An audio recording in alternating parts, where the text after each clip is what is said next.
We're watching films on the toilet, because that's what dads have to do. When the movie's unsuitable for your kids, then pretend you need a number two.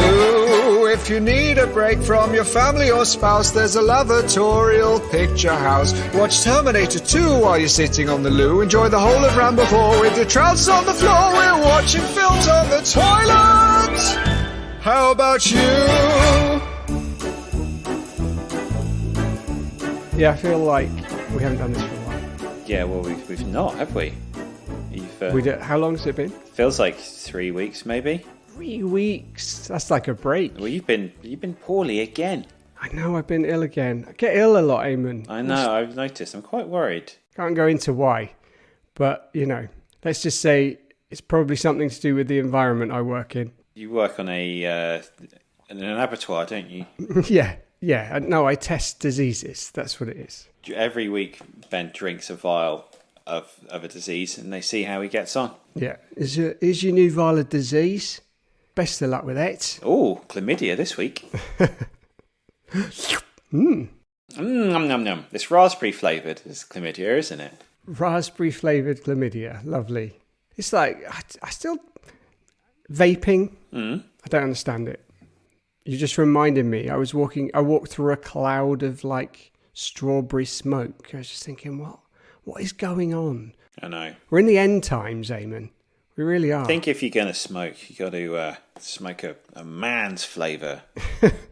Yeah, like smoke. Smoke or beef. Yeah, or just taste of metal and iron. Iron filings or... rubber. Yeah, or guns. Yeah, burnt rubber and guns. Yeah. Yeah. So, anyway, this episode is brought to you by cigarettes. They're actually really good for you. Health people have done a complete 360 on it in the last few months. I don't know if you've seen, but it turns out they're really good for you. Well, you know they do. This frequently happens with things like, alcohol's bad for you. It does. Actually, red wine, you should have a glass of red wine every day. Yeah. That's what they're saying. You should have a Marlboro Red every day. Well, no, it's a packet. It's a packet. Packet of Marlboro Reds every day. And actually quite good for you. They're very good for you. Anyway. Welcome to Watching Films on the Toilet. Yeah. It's a comedy movie review podcast in which two dads with young children watch the films they can't watch in front of their young children because they're scary. That's right. And who don't smoke. No, we don't smoke, really. Nah, we don't. It's just funny. It's just funny, isn't it? It's funny. It's funny and cool. It is cool. It is cool. It is cool to smoke. Anyway, sorry. This is off topic, but we might keep in.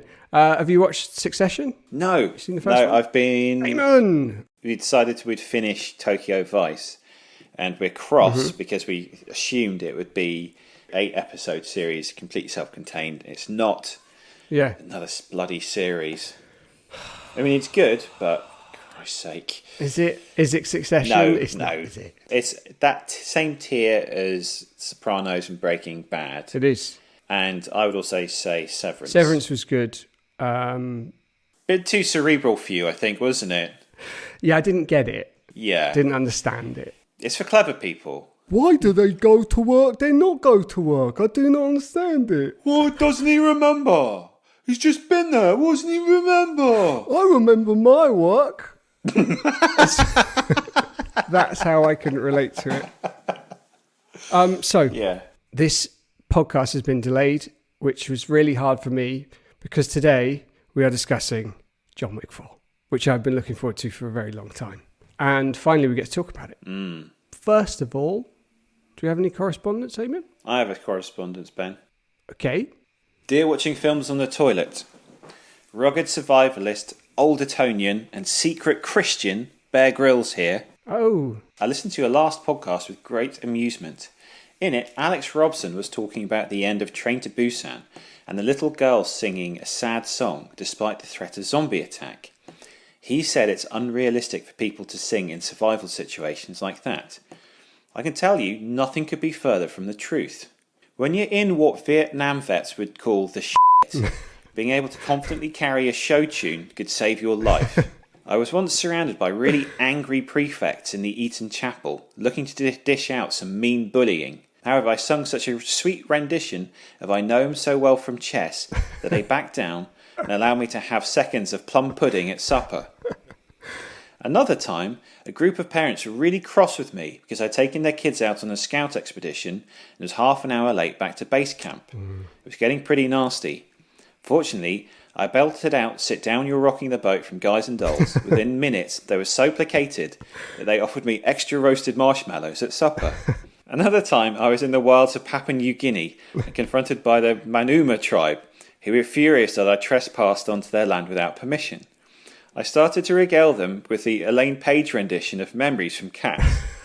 This made them so cross they ate my leg for supper. I later found out the Manuba tribe are not even cannibals. They just really hate musicals. So I guess it doesn't work every time.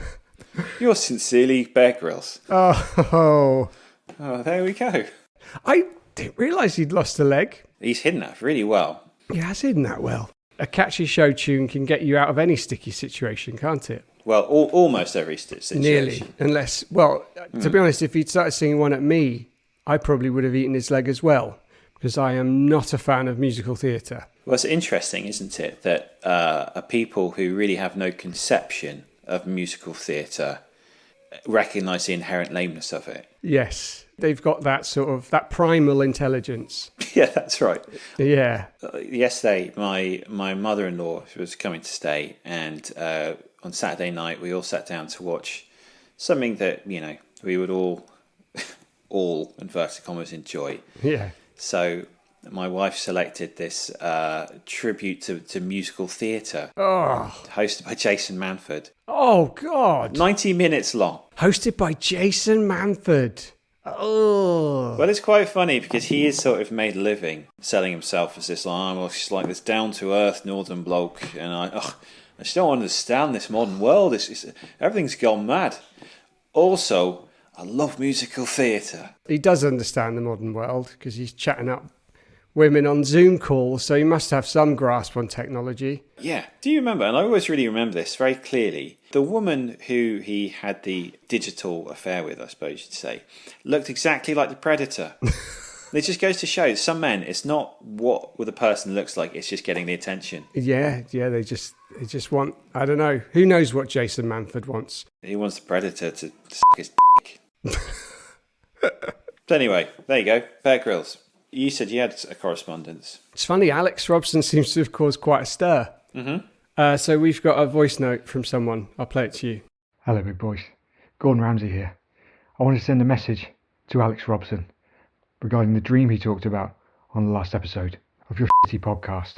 He claimed that the deep frown lines on my forehead were in fact a fucking timeline for all of humanity, and that I asked him to become the guardian of that timeline. I mean, fuck me. Sounds insane. Well, guess what? It's actually fucking true. In my earlier career, working as a chef in aubergine, I was fucking miserable because I had no control over the timeline. I was like bastard to everyone I worked with. But by the time I opened restaurant Gordon Ramsay, I was able to manipulate time and space and do whatever the I wanted. Hence, television career, Michelin fucking stars, etc. But then, I lost control of that timeline. I lost a lot of restaurants and those fucking Michelin stars. That's why I approached Alex. But unfortunately, as he mentioned, the deep lines on his fucking forehead disappeared. So instead, I approached Dame Helen Mirren, and her career has gone from strength to strength. So yes, she should be fucking grateful. In conclusion, Alex, I have no idea how your pizzas are so good, because you're fucking useless. Anyway, big boys, keep up the good work. Oh, there you go. Yeah, Gordon Ramsay there. Gordon Ramsay. Who was telling us all about the truth behind the dream that Alex had. Turns out it wasn't a dream at all. It was real. It's funny, when someone says, oh, I had this dream, your stomach drops a bit, doesn't it? It's like, oh, great, now I'm going to get to listen to your dream, which isn't real. But Alex's dream, that was a good one, is definitely one of the best I've heard. Yeah. That was very good. Well, exactly. I mean, you your heart sinks when you hear that phrase. And when it's someone like Alex who says it, you're like, oh, Jesus. Here we go. What's this going to be? I mean, basically, it's like when you say, I had this crazy dream, what you're really saying is, I'm going to talk about myself for 10 minutes, and there's going to be no way for you to get involved. So just sit there and listen. Yeah. That's Do you want to hear me talk about my mind? And the only way you can get involved is to ask further questions about me. Brilliant. Here I go. Ask questions about the thing that wasn't real. Yeah. But no, that was good. And also, I find Gordon Ramsay fascinating, so I'm glad he's finally we've got him involved now in our orbit. We've got him involved. Maybe he'll come back I'd sometime. love to hear him. Come on! He's hilarious. Yeah. So, do we have any toilet news, Eamon? Got one news story for you this week. I pretend to wash my hands after the toilet when I have guests. Doesn't everyone? What? The woman admitted she doesn't wash her hands after doing a wee, and if she has guests around her house, she goes to lengths of pretending by running the tap. Oh. A US woman, Sophia, took to TikTok to expose herself, so she said. She told users of the social media app, "I'm going to expose myself because I feel like this is really weird that I do this, and I don't know if other people do this." She said, "I don't always wash my hands after I pee, especially if I'm in my own house, right? Like I know how to pee in a way that doesn't make a mess on myself. I do this thing where if I have guests over, I'll turn my sink on." I think she means turn my taps on. Yeah. Turn my sink on and pretend to wash my hands and kill some time so that they think I have washed my hands, but I haven't. Why didn't she just wash her hands? Like, why pretend? Yeah. That's weird. That's like some kind of defiant... I kind of feel like I'm playing into this person's hands, giving her the attention that she clearly so desperately craves. Playing into her dirty, wee-covered hands. I mean, I hope you know how to do a wee without weeing all over your hands. Yeah, without trying to catch it. Yeah, I mean, which we do. Everyone does that from time to time. Yeah. Yeah. Oh. See how much you can collect. Set yourself a target. Yeah. Make your cup hands and... Yeah. I suppose if you're like a boy, at least, you could maybe get away without doing it if you had like a pair of tongs, for example. Urination tongs. So you know how like on Pick and Mix, they have those like tongs on a cable. So you could attach the cable to like the sink maybe, or... To the toilet, yeah.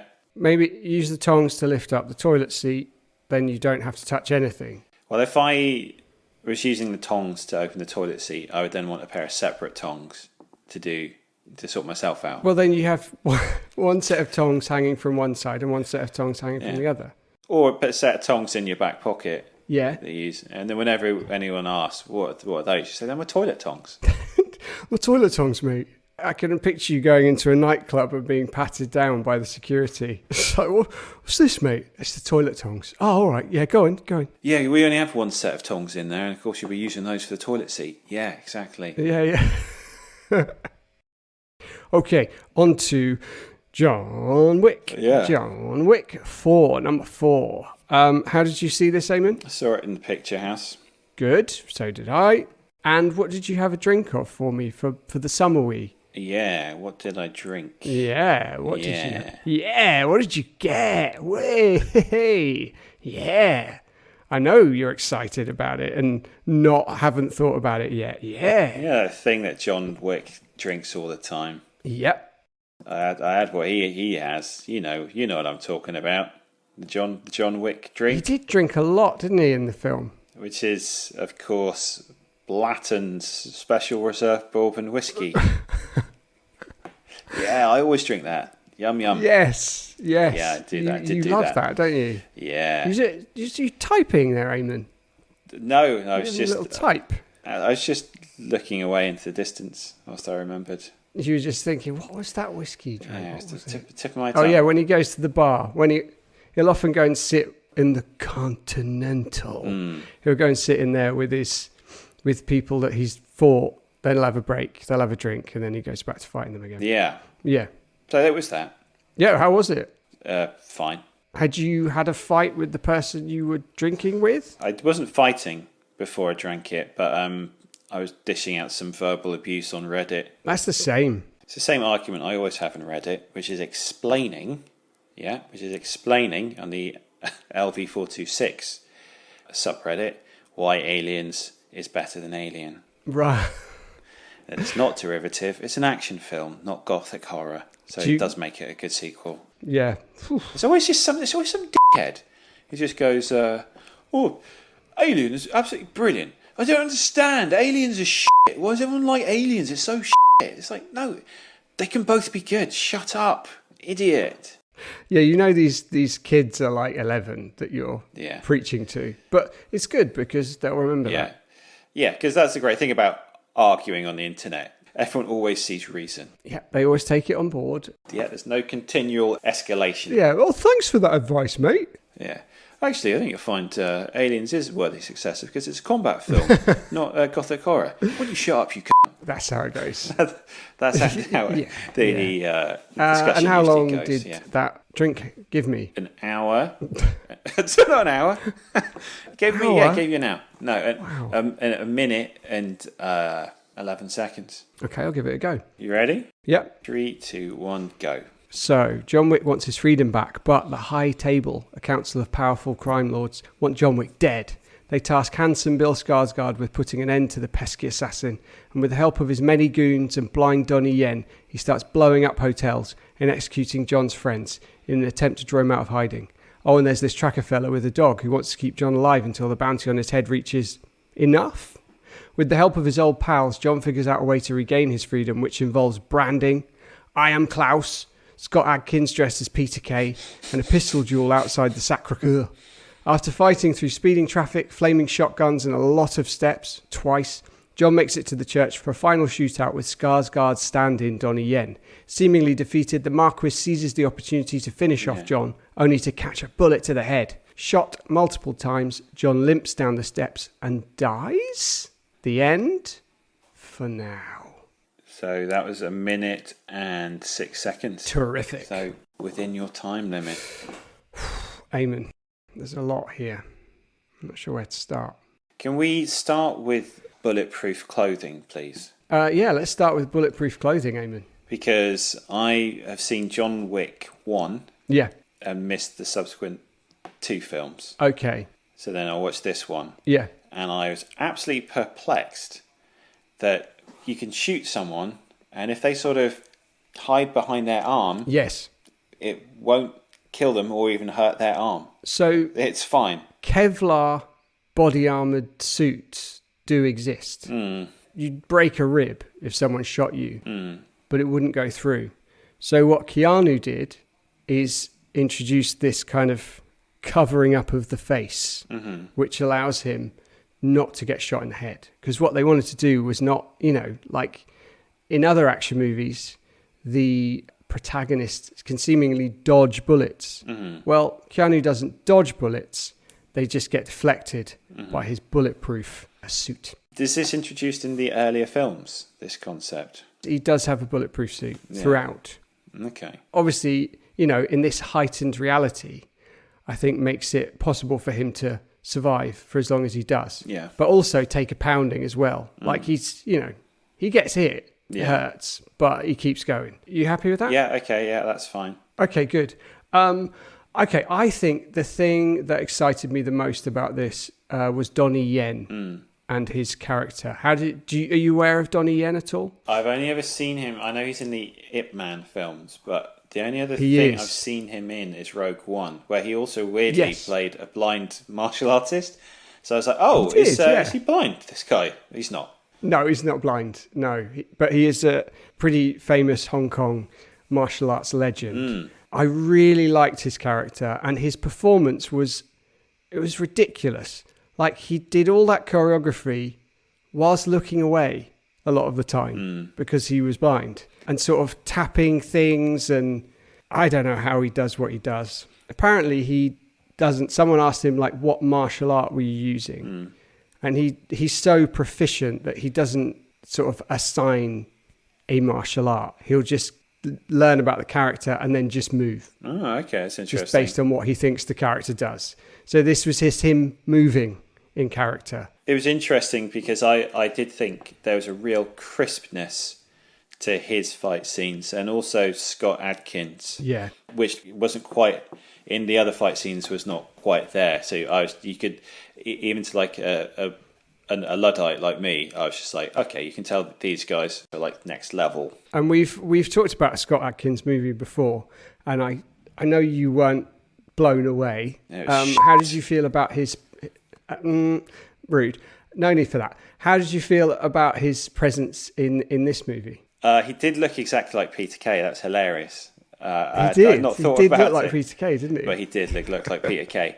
To begin with, I was a bit disappointed because I was just like, oh, they made him like a comedy character, and he's just going to sit there and sort of be fat and German. But it was pleasantly surprising when he busted out all his fight moves. Yeah, and he somehow managed, because he's a tall, slender man, but he managed to like move like this overweight guy doing his moves. It was an incredible performance, actually. It was really good. I don't know how he did it. There's a real heaviness to everything he did.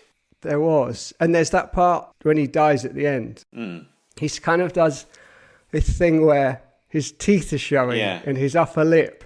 Apparently he did that because the first time they did it, Keanu Reeves had to pull out a tooth from his mouth. And he pulled his lip. Yeah. And he said it really hurt. So he like drew back his upper lip. Yeah. And then Chad Stahelski called him over and said, hey, whatever you're doing, keep doing it. Yeah. So from that point on, he just had this like exposed teeth. If you were in a nightclub and people started throwing axes and just fighting, how would you keep dancing, or what would you do? Yeah, I made a note of that. I thought that was absolutely hilarious. At one point, I actually saw there's a woman watching John Wick bury an axe in a guy's head, and she keeps dancing. Woo! She's looking straight at it. Yeah. In the same way that you might look at someone who's carrying an unusual drinks order on a tray. Baileys and lime cordial.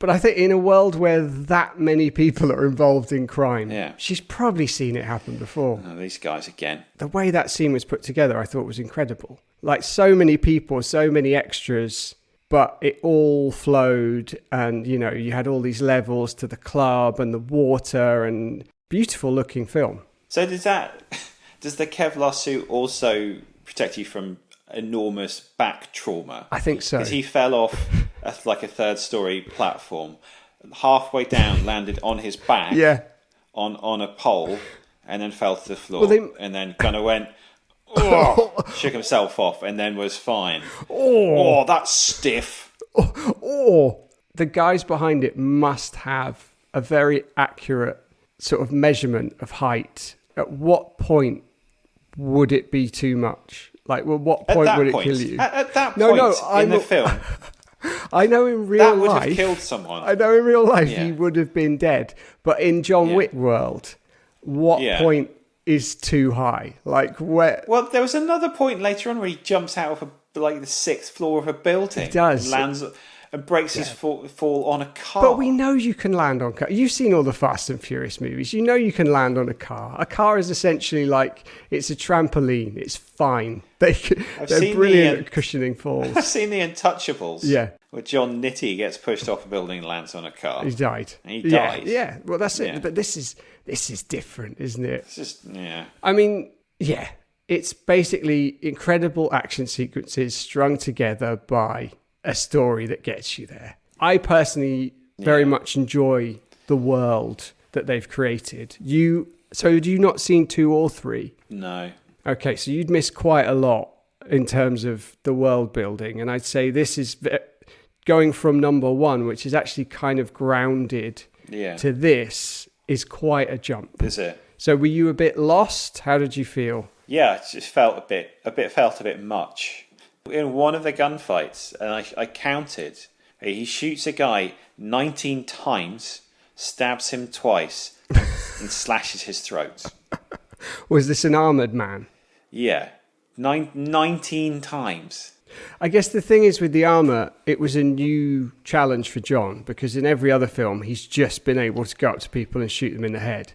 But in this, he had to shoot them in the throat or stab them in the throat. They were, again, different problem-solving methods. That's what it's all about. He's so smart, John Wick. That's what I love about him. He's very resourceful, isn't he? I mean, that's really what it is, isn't it? It's problem-solving, really, at the end of the day. Yeah, that's it. He's a resourceful man. How did you feel about nunchucks? I thought they were fine. Yeah? I think part of my problem with this is there was good choreography in the gunfights and fights, but I never felt like there's nothing really sort of like turned the dial. Like everything looked the same. Like the only thing I can think of that was really different was the nightclub fight against Scott Adkins. Yeah. And a really brilliant bird's eye view shot in some apartments with the dragon's breath. Using the dragon. Yeah. That was brilliant. That was awesome, wasn't They it? needed to be more like that. They needed to be more innovation with how they showed the gunfights and fights. I can't agree with that. I thought they just mixed it up the whole time. Just in terms of... Did they? Yeah. How did they mix it up? Well, initially you had your arrows, you had the armoured dudes, then you had John with his nunchucks facing off, then he had Donnie Yen, so that was just him, and you got all the different lights and different levels, and then you got, as you said, the nightclub scene was fantastic. Then you had speeding cars at the Arc de Triomphe, which was really cool. I'd never seen that before. A fight in the middle of traffic, just people getting tossed into cars ever so often. And that had different bits. And then you had the whole, and I know the thing at the end with the steps was repetitive, but I guess that was the point. Like when he gets thrown down the whole steps, that was pretty great. And then he has to go up again with Donnie Yen, who's, on his side. See, I know that was a joke, but when that happened, honestly, my reaction was like, I have to sit through all of this again. I think a lot of people probably felt that way. What you just said, I appreciate. There are different scenes and stuff, but each one is way too long.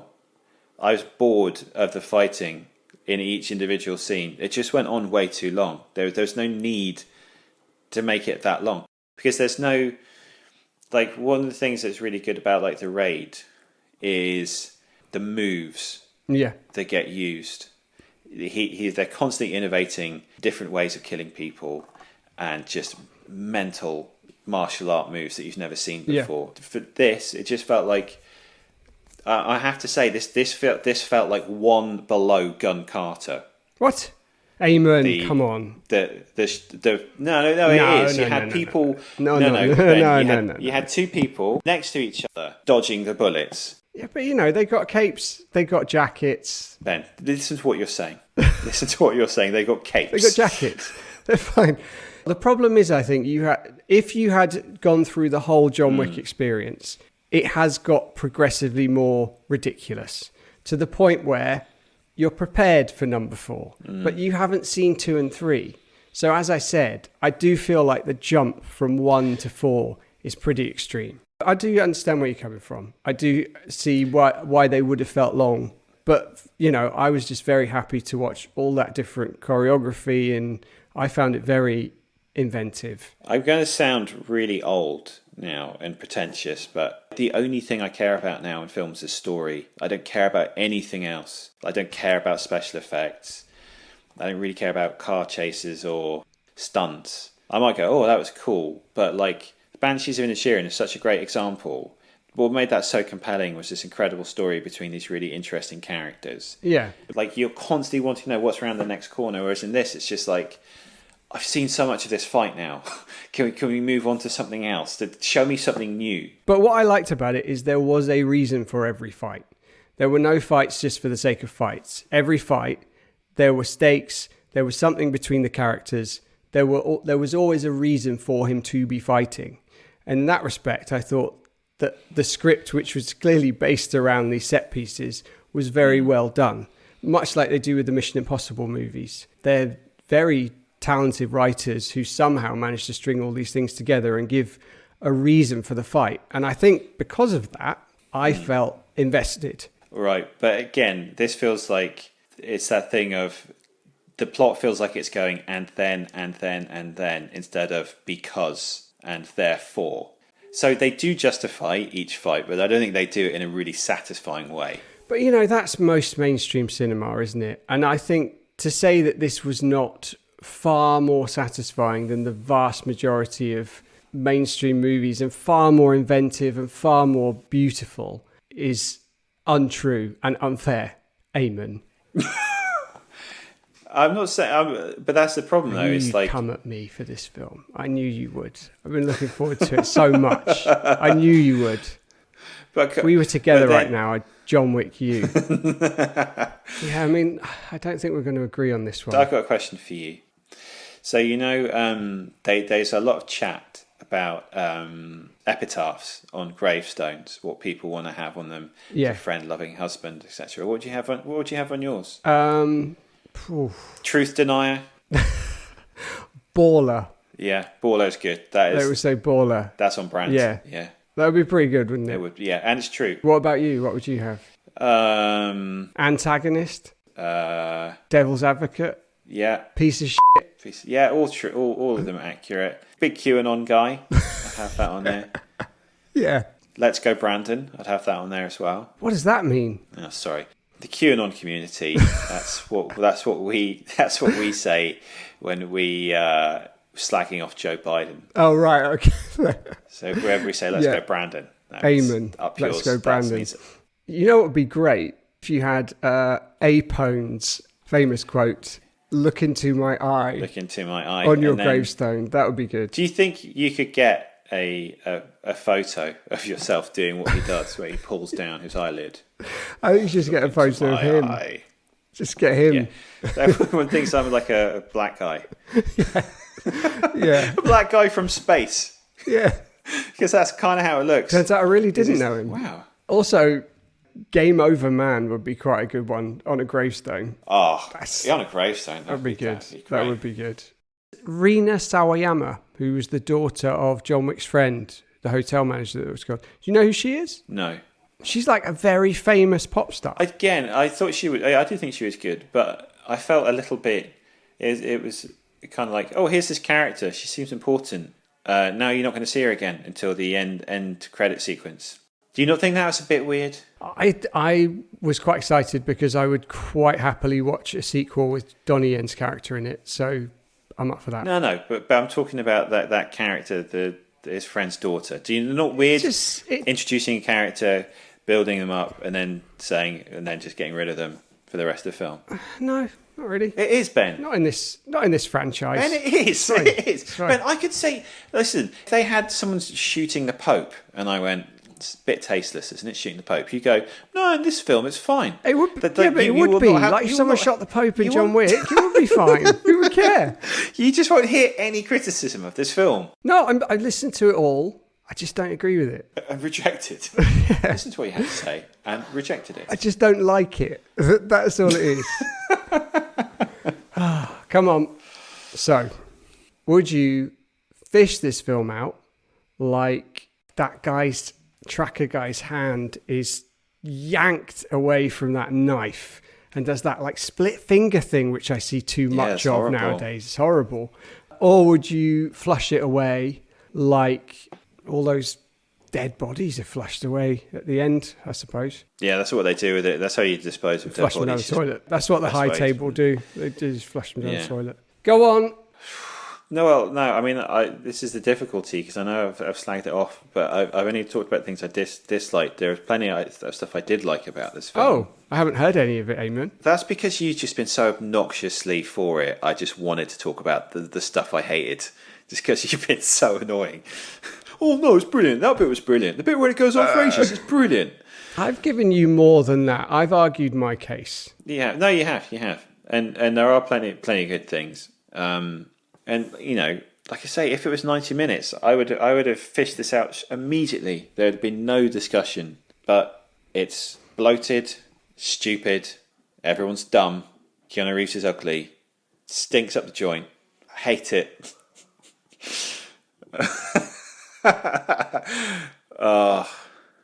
No, do you know what? I am gonna flush it because it took too many liberties. As Rodney Dangerfield would say, it took too many liberties with its audience.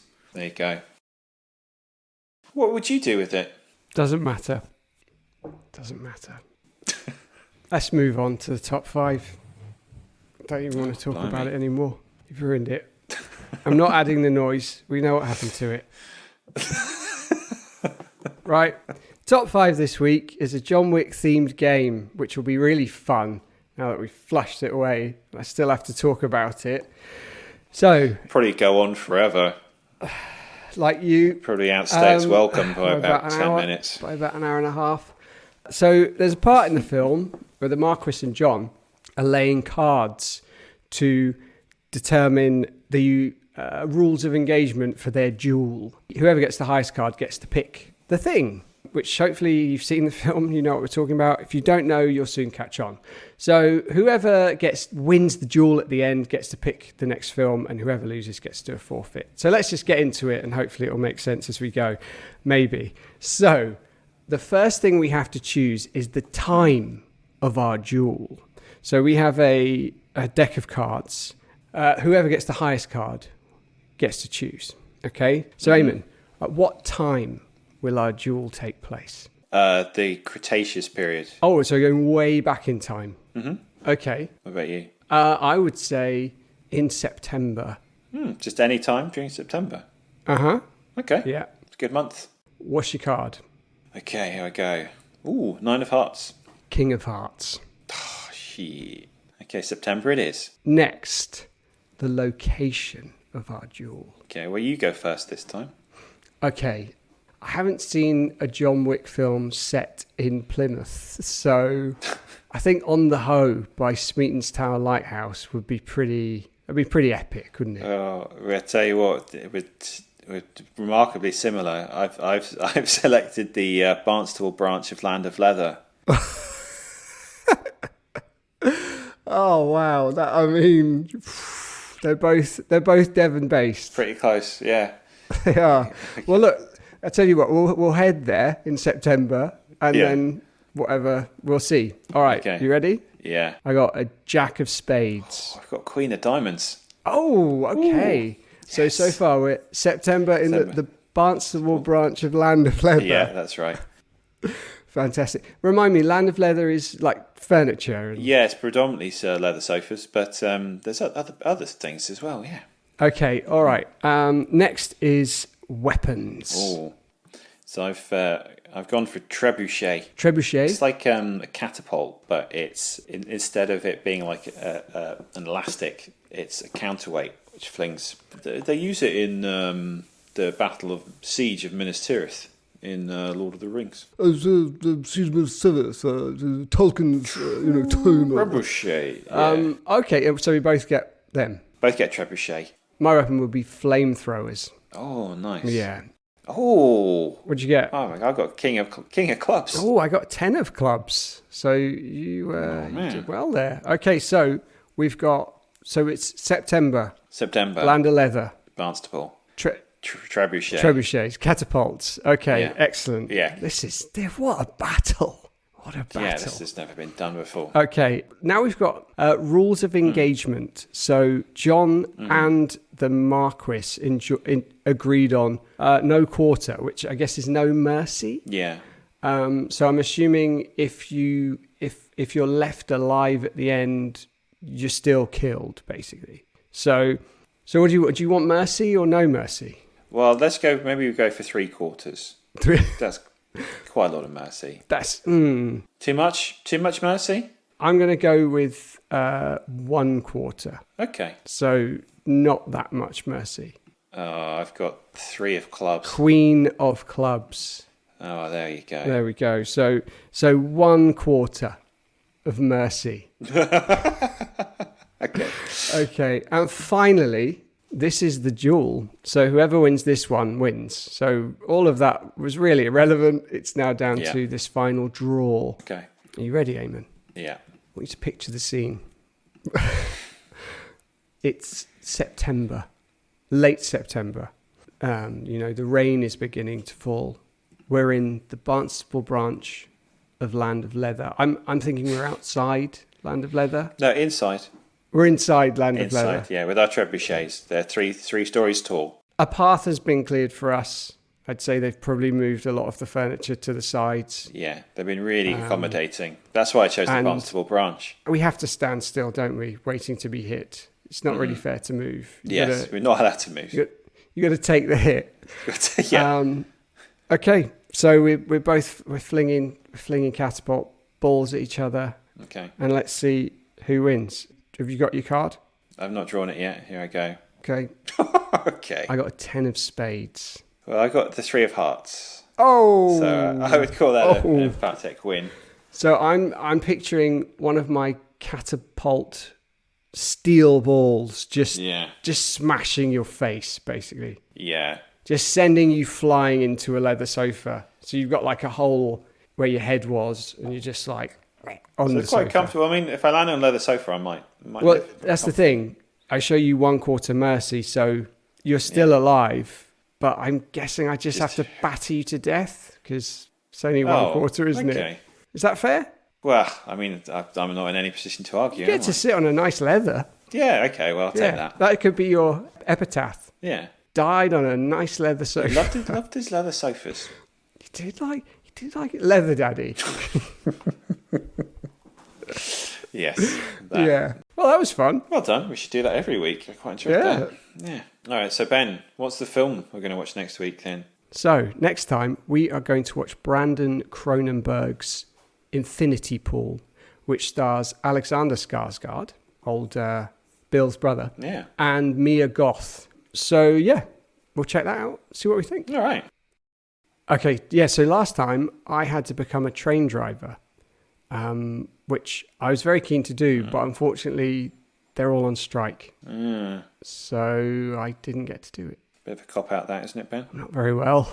So maybe next time. Maybe next time we'll do his forfeit. Who knows?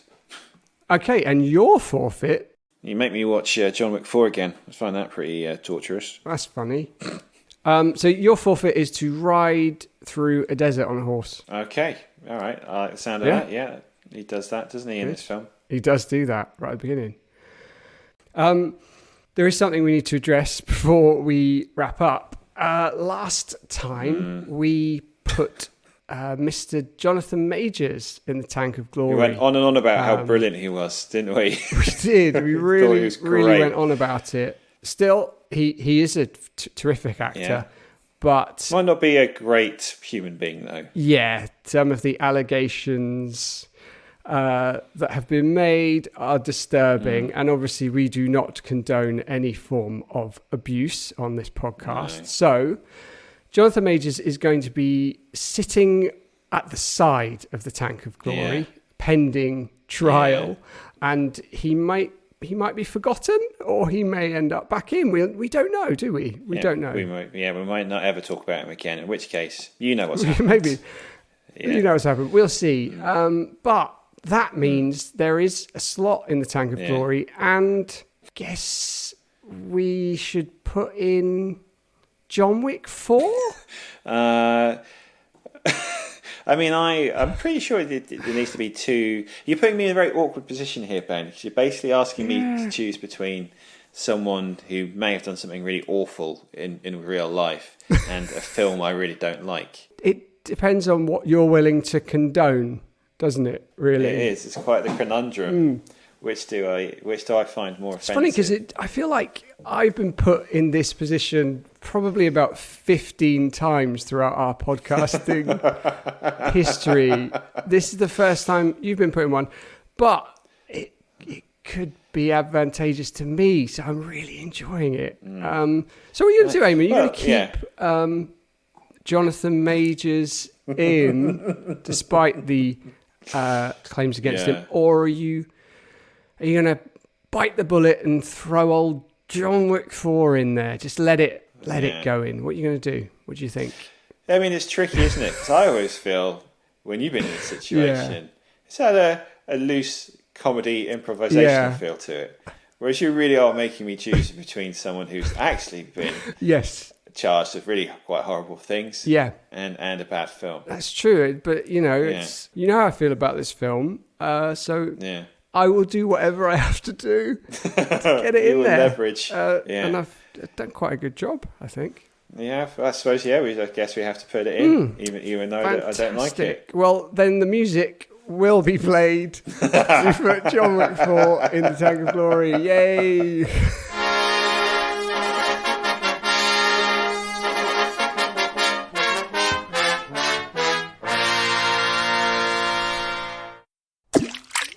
Oh, there it goes.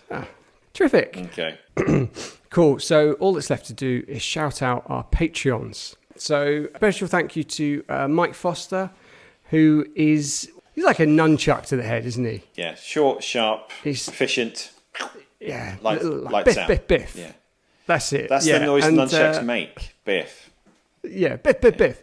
And then a big thank you to Mr. Big Ben, Extreme Horror Replay Podcast. Lovely man. What sort of John Wick related death would he be? Shoot you 19 times, stab you, slice your throat. Yeah, multiple shots, stabbing, Yeah. absolutely.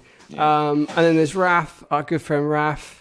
I'd say he's a flaming shotgun blast to the face. You certainly, you know all about it. You know all about it, yeah. And my mum. Your mum. And my dad now as well. And your mum and your dad. Yeah, that's sweet. Aren't they sweet? They're both dogs that bite your nuts. Yes, they are. One ball Yeah. each.